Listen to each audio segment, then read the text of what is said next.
اعوذ باللہ السمیع العلیم من الشیطان اللعین الرجیم بسم اللہ الرحمن الرحیم اللہم صلی اللہ محمد وآل محمد وعجل فرجہم۔ جہان علم سٹی آف نالج اکیڈمی سے بی بی جان آپ سے مخاطب ہیں۔ ہم آپ کو حضرت لقمان کی قرآن میں جو نصیحتیں ہیں ان کے بارے میں بتا رہے تھے۔ اب ہم اس منزل پہ پہنچے ہیں کہ جو انہوں نے اپنے فرزند کو نصیحت کی، امر بالمعروف اور نہی عن المنکر۔ ارشاد فرمایا قرآن حکیم میں آپ کی جو نصیحت ہے اس طرح سے، بسم اللہ الرحمن الرحیم، وامر بالمعروف ونہو عن المنکر، نیکیوں کا حکم دو اور برائیوں سے منع کرو۔ حضرت لقمان نماز کی نصیحت کے بعد ایک اہم ترین اجتماعی فریضہ امر بالمعروف اور نہی عن المنکر کرتے ہوئے کہتے ہیں لوگوں کو نیکیوں اور معروف کی دعوت دو، یعنی نیکیوں کی دعوت دو اور منکرات یعنی برائیوں سے روکو۔ امر بالمعروف اور نہی عن المنکر دو اہم امر کو انجام دینے کے لیے سن و سال کی کوئی قید نہیں ہے، یعنی بچہ بھی بڑے کو نصیحت کرتا ہے، اور بڑے تو کرتے ہی ہیں نصیحت، ظاہر بات ہے، چھوٹا بھی کر سکتا ہے، بڑا بھی کر سکتا ہے، غلام بھی کر سکتا ہے، آپ کے گھر میں کوئی میڈ آ رہی ہے وہ بھی نصیحت کر سکتی ہے آپ کو، یہ نہیں کہ بس آپ ہی کر سکتے ہیں، نہیں، ہر کوئی ہر وقت ہر جگہ پہ نیکی کا حکم دے اور برائیوں سے روکے۔ جو بھی نیکی اور برائی کو جانتا ہے اسے چاہیے کہ اس فریضے پر عمل کرے، لیکن اس کی ایک بنیادی شرط ہے، اور وہ شرط یہ ہے کہ پہلے خود اس پر عمل کرے۔ یعنی اگر کوئی چیریٹی کرتا ہے تو پھر وہ دوسرے کو کہہ سکتا ہے کہ بھئی دیکھو اس طرح سے دوسروں کی مدد کرنی چاہیے، وہ فلاں شخص بہت غریب ہے، یا اس کو فیس اس کے بچوں کی جانی ہے، یا کوئی بیوہ عورت ہے، اس کے لیے پہلے خود کر کے دکھائے، پھر اس کے بعد لوگوں کو کہے۔ فروع دین میں سے 7واں اور 8واں فریضہ یہی دو ہیں، اور قرآن نے واضح الفاظ میں ارشاد فرمایا ہے بہترین قوم وہ ہے جو امر بالمعروف کا حکم دیتی ہے اور نہی عن المنکر کرتی ہے۔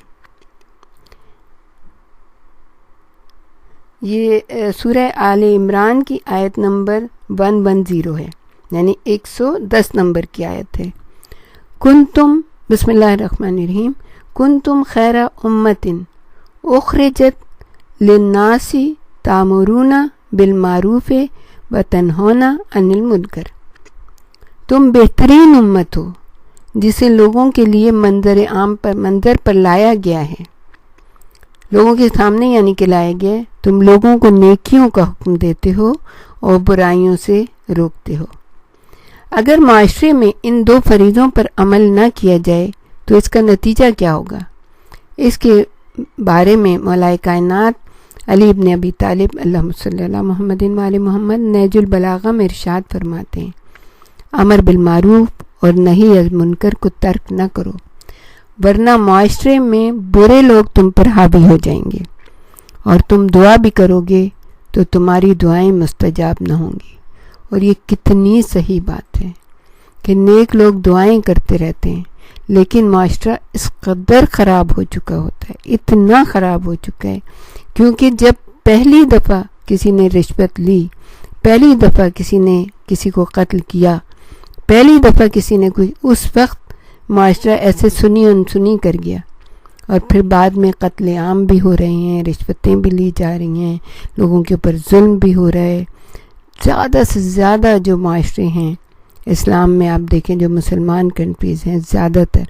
ان میں کس قدر برائی پھیلی ہے۔ وہ یہی ہوا کہ امر بالمعروف بھی چھوڑ دیا، نہی عن المنکر بھی چھوڑ دیا۔ اب پھر جو ہو رہا ہے وہ تو بہت پروردگار عالم پناہ میں رکھے۔ بس دوسری جگہ امام صادق علیہ السلام اللہم صلی اللہ محمد وآل محمد رسول اللہ صلی اللہ علیہ وآلہ وسلم سے نقل کرتے ہیں، آپ نے فرمایا اس وقت تمہارا کیا حال ہوگا جب تمہاری عورتیں فساد کی جڑ بن جائیں گی، تمہارے جوان فاسق ہو جائیں گے، تم لوگ امر بالمعروف اور نہی عن المنکر کو ترک کر دو گے۔ تو لوگوں نے پوچھا یا رسول اللہ کیا ایسا بھی وقت آئے گا؟ آپ نے جواب دیا ہاں، اس سے بھی برا حال ہوگا۔ اس وقت تم کیا کرو گے جب نیکیاں برائی اور برائیاں نیکی شمار کی جائیں گی؟ دیکھیے یہ کس قدر عجیب بات ہے کہ اگر کوئی شخص نیکی کر رہا ہوتا ہے تو لوگ اس کی راہ میں اس کو روکتے ہیں اس طرح سے۔ مثال کے طور پر کسی کا خاندان میں کوئی بچی جو ہے وہ حجاب لینے لگی تو لوگ اس کا مذاق بناتے ہیں، اس کو روکتے ہیں کہ یہ کیا، تمہاری تو اماں نے کبھی نہیں لیا، تمہاری تو بہنوں نے کبھی نہیں لیا، تمہارے تو خاندان میں کوئی حجاب نہیں لیتا، یہ تم نے کیا کیا، کیسی تم لگ رہی ہو، کیا کر رہی ہو۔ اس طرح سے لوگ حجاب اس کا کھینچتے ہیں۔ آپ دیکھیں کتنا ہمارے معاشرے میں یہ چیزیں عام ہو گئی ہیں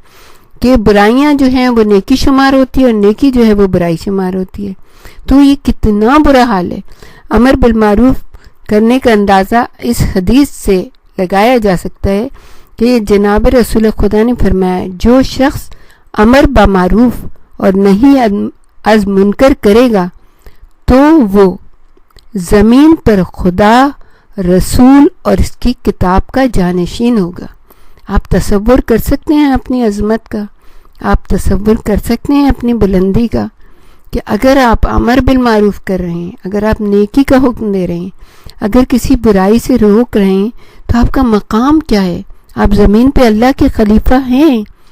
رسول اور اس کی کتاب کے جانشین ہیں، یعنی کہ آپ اچھی باتیں لوگوں کو بتا رہے ہیں، آپ دین کو پھیلا رہے ہیں۔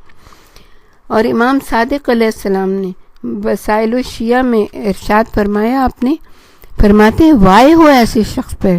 جو برائی کا حکم دیتا ہے اور نیکیوں سے روکتا ہے۔ یعنی یہ تو انتہائی خراب بات۔ اگر خدا نہ خواستہ ہم میں کوئی ایسی چیز پائی جاتی ہے تو ہمیں سب سے پہلے اپنے آپ کو اس چیز سے روکنا ہوگا کہ اگر کوئی شخص نیکی کر رہا ہے، کوئی بچہ اپنی ایج سے پہلے نماز پڑھنے کی کوشش کر رہا ہے یا روزے رکھنے کی کوشش کر رہے ہیں، ہم اسے روک رہے ہیں نہیں بہت گرمیاں ہیں، بہت لمبے روزے ہیں۔ نہیں، ایسا نہیں کریں،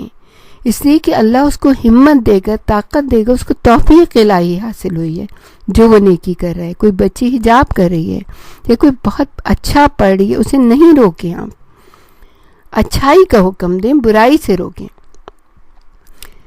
تو امر بالمعروف اور نہی عن المنکر کے اتنے فوائد ہیں کہ ان میں سے چند ہی ایک حدیث میں ہم آپ کے سامنے پیش کرتے ہیں، کیونکہ یہ تو اتنا بڑا واسٹ سبجیکٹ ہے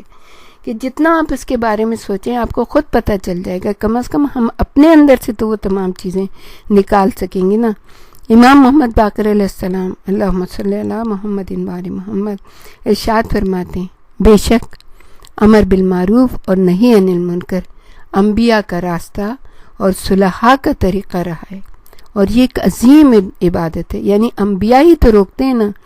برائی سے روکتے ہیں اور اچھائی کا حکم دیتے ہیں۔ تو یعنی جو شخص یہ کر رہا ہوتا ہے تو گویا وہ انبیاء کے راستے کے اوپر چل رہا ہوتا ہے، یعنی وہ رسول کے کام میں ان کا شریک قرار دیا جاتا ہے، جس کے ذریعے یعنی امر بالمعروف جو ہے یہ ایک عظیم عبادت ہے جس کے ذریعے تمام واجبات زندہ ہوں گے، راستے پرامن ہو جائیں گے، کسب معاش حلال ہوں گے، اموال صاحب مال تک لوٹائے جائیں گے، اللہ اکبر، زمینیں آباد ہوں گی، دشمنوں سے انتقام لیا جائے گا اور تمام امور کی اصلاح ممکن ہوگی۔ اور امام حسین علیہ السلام کے قیام کا مقصد بھی یہی تھا، جیسا کہ آپ نے فرمایا میں امر بالمعروف نہی عن المنکر اور اپنے جد کی امت کی اصلاح کے لیے جا رہا ہوں۔ عزیزان گرامی، امام کیوں نکلے تھے؟ اگر صرف ہم امام کی وصیت کے صرف اس جملے کو سمجھ لیں تو ہمیں پتہ چل جائے گا، کوئی کچھ کہتا رہے لیکن ہمارے سامنے امام کی تحریر موجود ہے کہ آپ نے فرمایا کہ میرے قیام کا مقصد یہی کہ میں امر بالمعروف کرنے جا رہا ہوں، نہی عن المنکر، اور اپنے جد کی امت کی اصلاح کے لیے جا رہا ہوں۔ اگر ہم نے یہ کام شروع کر دیا، ہم نے امر بالمعروف اور نہی عن المنکر اپنے آپ سے شروع کیا اور پھر جہاں تک ہماری پہنچ ہے وہاں پہ ہم نے امر بالمعروف اور نہی عن المنکر، تو گویا ہم نے امام کے قیام کو کہ مقصد کو سمجھ لیا، اور جب ہم نے ان کے مقصد کو سمجھ لیا تب ہمارے سامنے وہ روشن راہ ہے جس کے اوپر چل کے ہم اپنے امام کے، جب امام آئیں گے تو ہم ان کے مصائبین میں شریک ہو جائیں گے، ان کے امام کے جو مدد کرنے والے مددگاروں میں ہمارا شمار ہو جائے گا، کیونکہ ہم نے یہ سمجھ لیا ہے کہ اسی میں ہماری فلاح ہے، اسی میں ہماری بہتری ہے۔ ربنا آتنا فی الدنیا حسنہ وفی الآخرۃ حسنہ وقنا عذاب النار ربنا تقبل منا انک انت السمیع العلیم۔ پروردگار عالم سے دعا ہے کہ امام کے ظہور میں تعجیل فرمائے اور ہم سب کو ان کے امان و انصار میں شامل کر دے۔